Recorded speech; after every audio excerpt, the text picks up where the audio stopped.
Hey guys, I'm Adam. This is Brad. Hey, I'm Brad. Nice to meet you.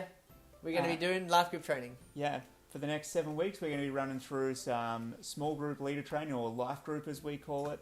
Yep. Training. What we're going to be doing is we're going to be going through this book by Bill Ducato, and he is an amazing man that was a part of a ministry in Cairo, and they saw revival come through a church all through small groups. So it wasn't about growing on a Sunday, it was about going through lots of little cell network groups that really looked at living the Christian life together and growing together. And so he came back, put together this resource, and we're going to be going through that for how many weeks? 7 weeks. This is the content that we started Living Temple on, right? Yeah. So you've done this training? Yeah, it's really good. You did it with an amazing woman. Who was it? Jess Quack. Jess Took us Quack. through this. What a legend. Yeah. Yeah. So we're going to be going through that. What this is going to be is we're going to chat about the content, then we're going to shoot it back to you, and you with your life group leader are going to go through and discuss how you can do what this book says and how you can grow in this way and play your part in a life group in your situation. Because every life group's a bit different, right? Yeah. Yeah. And that's the unique thing about them. They are a different thing for different people, but they're all structured around Jesus, and that's the important part. Yeah. So I encourage you to keep coming for 7 weeks. Don't miss out, and let's get right into it. Okay, so life groups. Let's talk about it. Let's.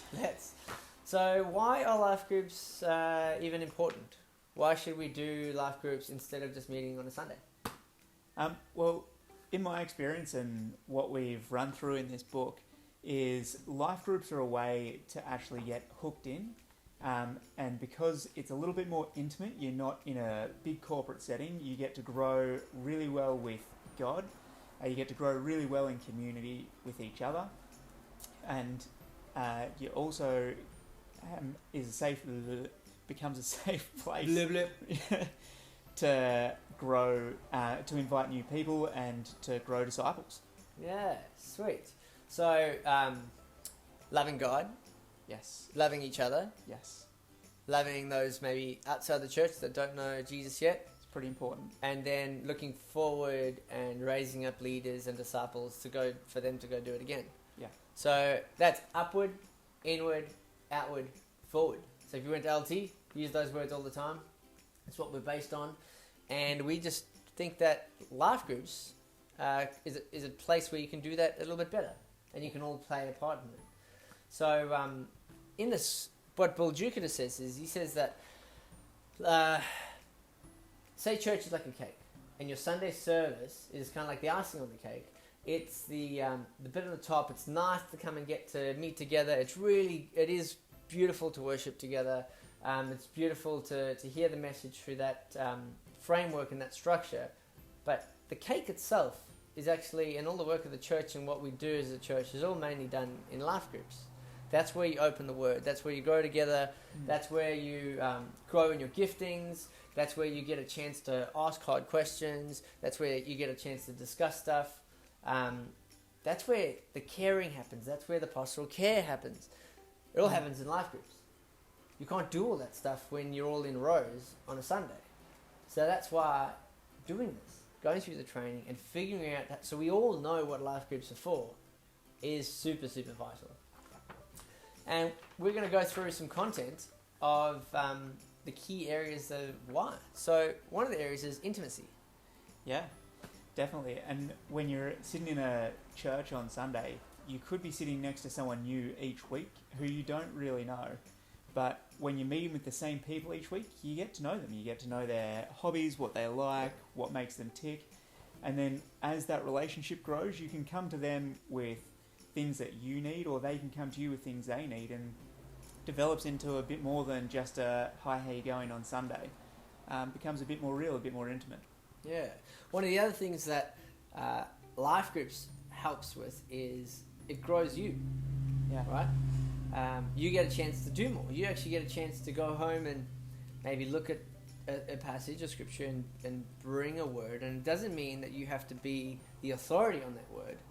But all you have to do is offer something for the group to maybe grow in, offer a word for you all to discuss, which means you grow at the same time. I know when I'm preaching, I feel like I get more out of preaching than anyone else because I get to spend so much time in the Word at home, and I feel like, oh, no one else gets to do this, But when you're on the Word at a life group, you kind of have to, and you're forced to like put in the time, and that goes the same with spiritual gifts as well.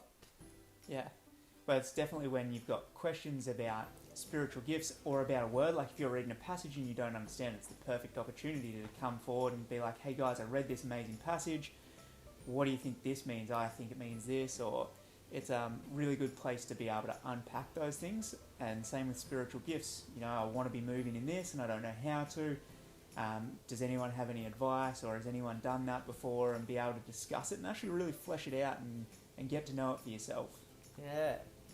Another area that life groups are for is, the third point is the outward focus, right?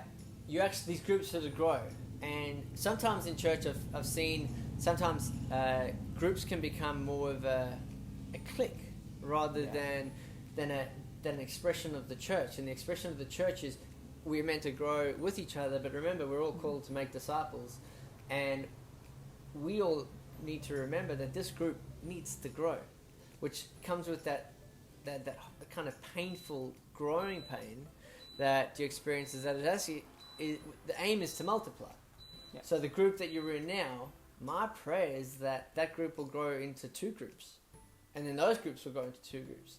And it's such a better place to maybe invite someone to, rather than just inviting them to church, right? Yeah, definitely. It's a lot easier to say to someone, hey, why don't you come over to my friend's place? We're getting together tonight, compared to, hey, do you want to come over to church? A lot more preconceived ideas around that word church than there is about, hey, come over to my friend's place. Yeah, that's exactly right. And we need to be growing as a church. We need to be reaching out to our friends. We need to be reaching out to the lost. But if you just go to church every week, you can kind of like you could be involved with the bigger numbers, and it can feel like there's a lot going on, and because there's a lot of people around, and there's a good vibe and a good atmosphere. But it's really easy to see, did your life group double in the last couple of years? Or how many new people came to your life group? And it really puts it out there for us to see, yeah. I always love thinking of it as, if every Christian brought one person to know Jesus each year, the church would double each year. It'd be just as contagious as a coronavirus. Yeah, that'd be unreal. That's really my prayer for us as a church, is that we would see people come to know Him. We want Coolangatta to be changed, and that's why we want to be out there planting our flags. And once you've developed a relationship with someone from your point of your flags, or wherever you're reaching out, life group is a great place to invite them back to, right? Yeah, definitely. Yeah. So over the next 7 weeks, we're going to learn about a whole bunch of different parts of a life group, and we're going to have a chance to try different things and bring a word, or lead a time of worship, or lead a time of witness. If you go to page 8 of the booklet, if you have a booklet, there is a sign-up sheet for serving opportunities. Now, your lead is going to chat through this with you and talk a bit about where there's a place that maybe you could try being on welcome for the day, or maybe try leading a time of worship. Now, these things, remember, this is not the same way that we do them at church.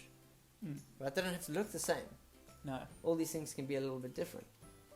But you can sign up and have a crack. So I encourage you, when your leader asks you, be courageous. Step out and put your hand up to say, oh, I would love to grow in that area.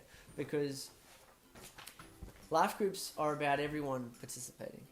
Yep. And everyone being vulnerable, right?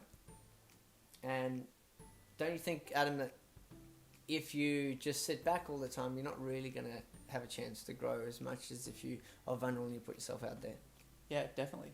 Well, if you were to just look at something from the outside, this book would look pretty boring. But when you're in it, that's where you're actually learning and growing and understanding the insides of it, and what's valuable about it isn't just the way it looks, but it's actually on the inside. So definitely being involved and being a part of it, not just sitting on the sidelines. is super critical. That's exactly right.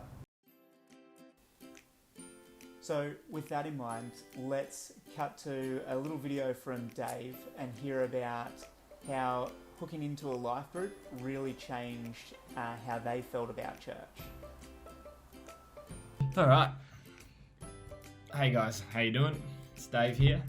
I've been asked to tell you about why I like life groups so much. So, 2017, we were looking for a church.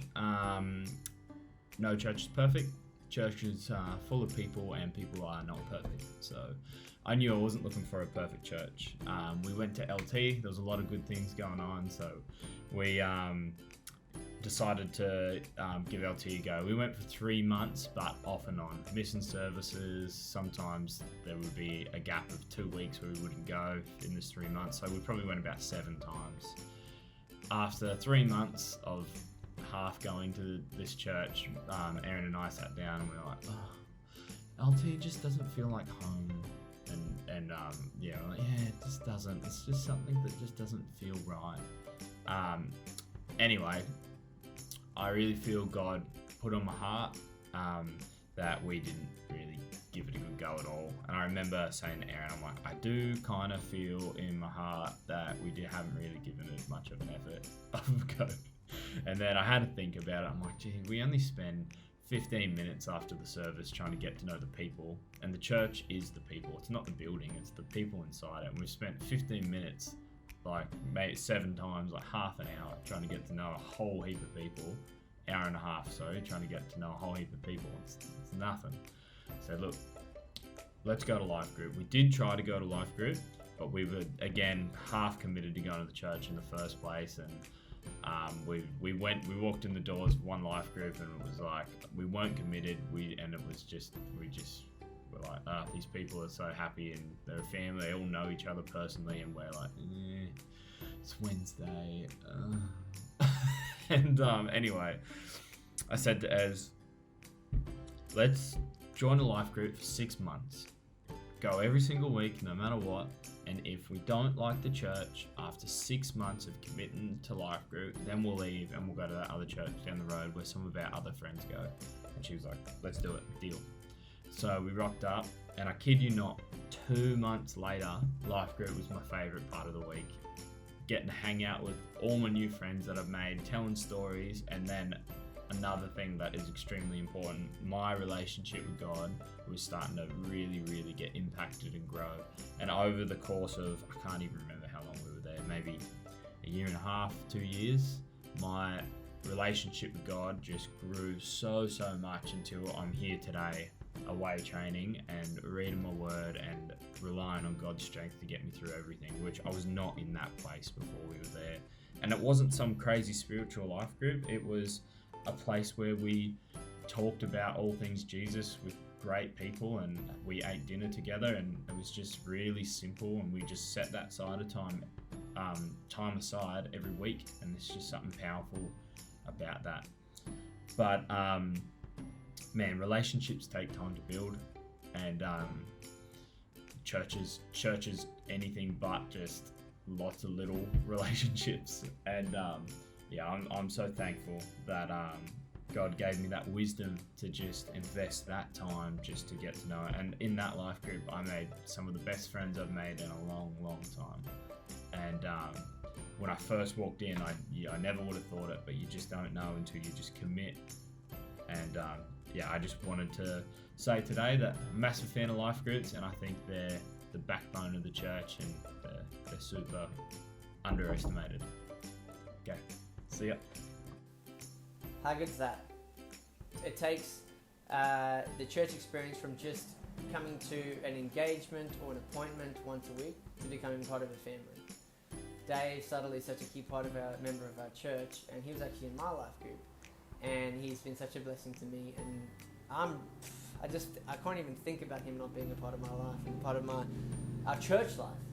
So with that in mind, as we progress through the next 7 weeks, I encourage you to commit to them. Commit to life groups, commit to growing in them. And we're going to now shoot off to you guys, and you guys are going to spend time talking about this content, and really think, when your life group leader asks you a question, think about how is this content going to work for your situation, the dynamics of the situation you're in. Yeah, I would really encourage you guys to work through any uncomfortable wrestles as well that you might have with the idea of committing to something for 7 weeks. It's definitely worth doing. It's not a big period of time, but it definitely will make a difference. Yeah, so be blessed, have fun discussing it, and we'll see you next week.